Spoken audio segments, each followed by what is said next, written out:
Yeah, this is June 12th, 1987, and my wife's going to catch a picture of the snow on the mountains as it snowed yesterday here in Montana, and all the peaks are white with snow today. The farm ground you see here is just north of my dad's ranch buildings there that's on the tape. And this picture will be of section 36, Township 4 North, 4 East. And this is the section that Lee Brainard brought his cattle to and kept them a day or two. And it was from there that he started out and made his trail north then. This section is only a short ways from where his cow camp was.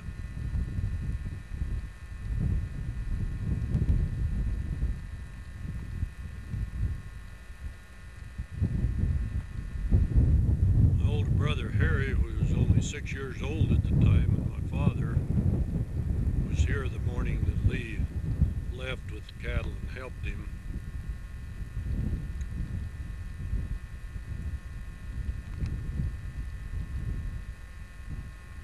Lee found it a few days later, and it became Harry's first calf that he owned. He raised it on a bucket.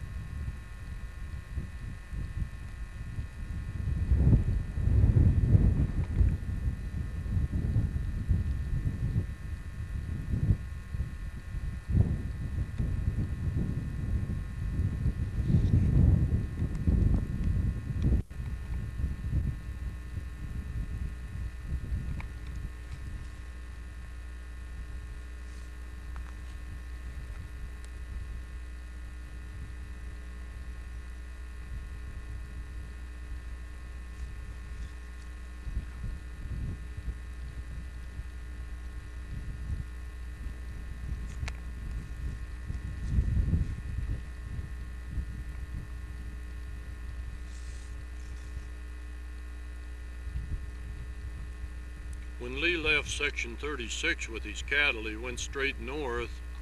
He would cross over these mountains you're looking at now and then head straight north for Great Falls. They would have crossed west of White Sulphur Springs, Montana, and then they crossed the Missouri River just north of the little town of Cascade, between there and Alban and Great Falls.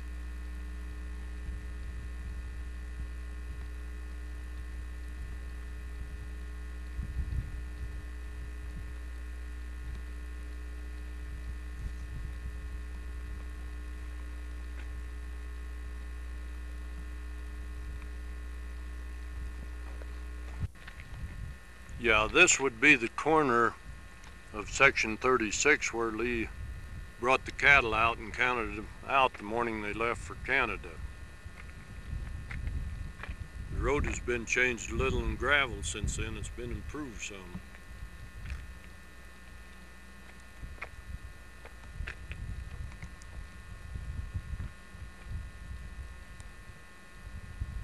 A lot of history has passed since the morning after they took those cattle and left for Canada.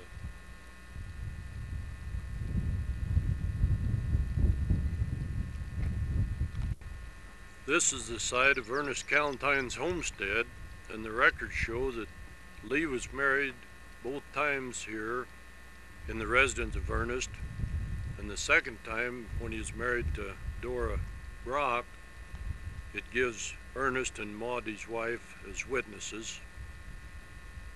And I found that Ernest worked for Lee Brainard for a number of years. This homestead is off of the main road just up now what is known to the Ninefelt Lane. Ernest sold out to Ninefelt, and you got to realize that it was about 100 years ago that the marriages was performed here, and the buildings have been torn down for many years.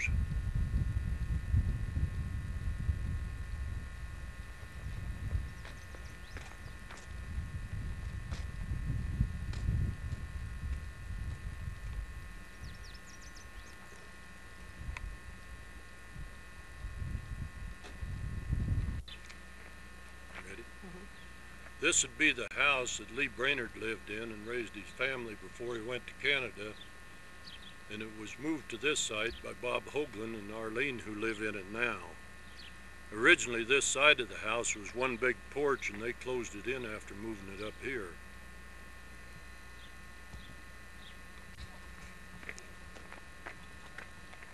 You're working? Mm-hmm. This building with the tractor sitting in it with the post driver over, that come from Lee Brainard's ranch too. And the big barn here was moved up to the Bob Hoagland ranch here, also from Lee Brainard's original ranch.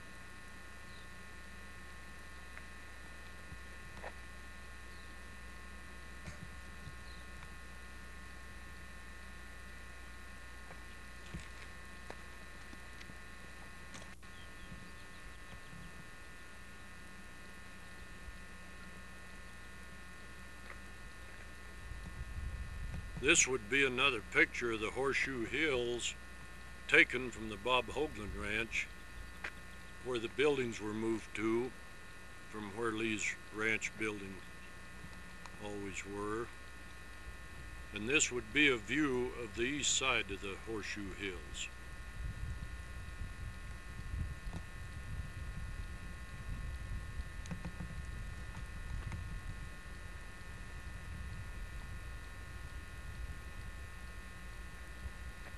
As you can see, in some of the lower parts of the Horseshoe Hills has been plowed up and is now being farmed.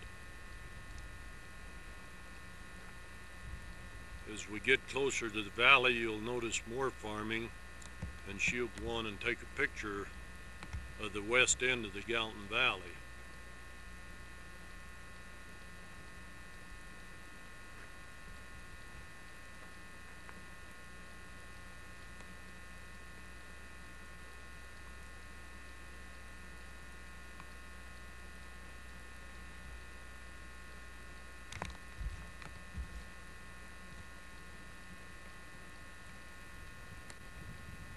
The mountains in the background would be the Spanish Peaks that run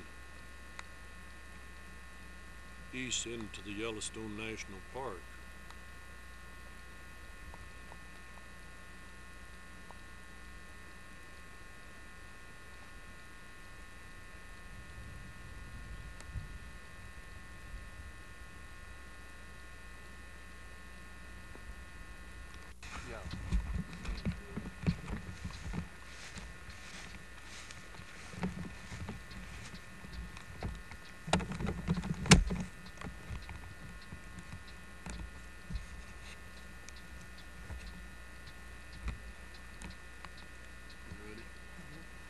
This is the site of Lee Brainard's home, where he lived. He owned 1,000 acres adjacent here and farmed many of the other acres. As I said previously, the buildings here were all moved up to the Bob Hoagland Ranch, and it's very interesting to see that there's two of the lilac bushes have still survived over all the years. They're kind of beat, but they're still alive. You can see some rock. You can see some rock out of the old chimney, and then turn it down there. There's some pictures of the old. There's a picture here of some of the old buildings where they sat.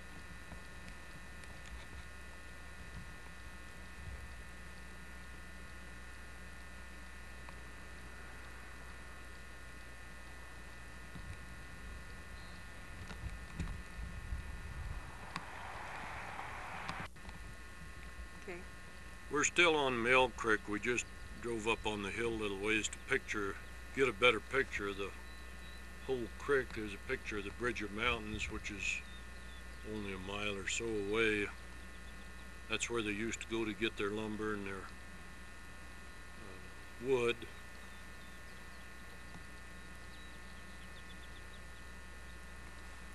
Mill Creek was named after the Mill Canyon there in the Bridgers, where there used to be a sawmill.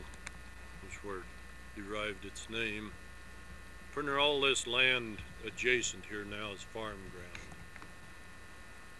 Some of it's used for cattle, but mostly, yeah, this will be the East Gallatin Cemetery. It was originally known as the Hamilton Cemetery. They changed the name because of some confusion with the town of Hamilton, western Montana. This will be where some of Lee's children are buried and where his first wife Anna Mae is buried. My sister and brother-in-law, Vance Bright, and my sister Louise, owned the ranch and the property around this graveyard for a great number of years. Maybe my wife will throw the camera over on the buildings. They lived here in the buildings right here, just a very little ways from the graveyard for a great number of years.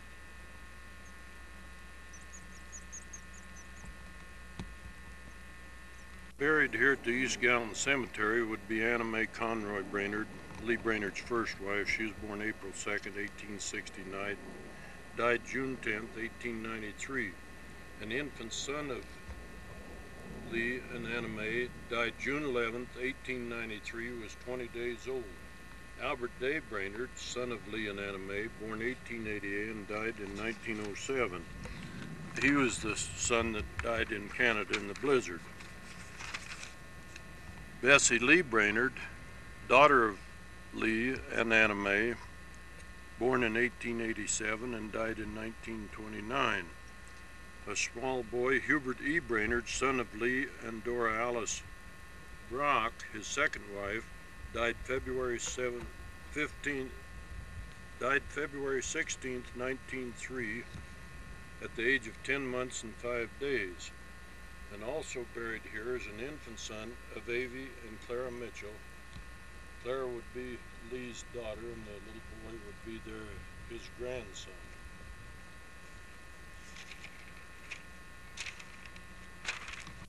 Okay. Also buried here is Amanda Pace Brock, mother of Dora Alice Brock, and the wife of W. D. Brock. She died June the 10th, 1904, at the age of 48 years. Also buried here is Maud Pace, born the July 25th, 1897, and died June 22nd, 1899.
Here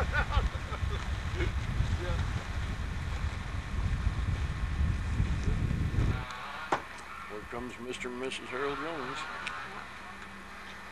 We're going out and eat supper.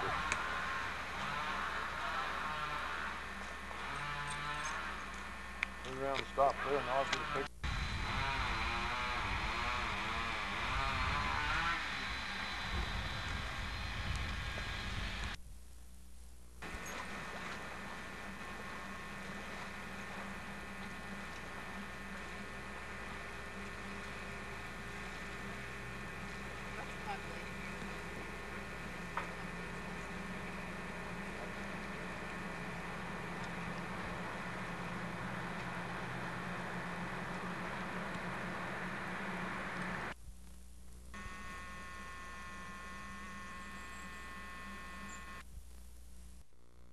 Greenfield Cemetery in Wabasha County, where we found Georgetown caps, grave and headstone.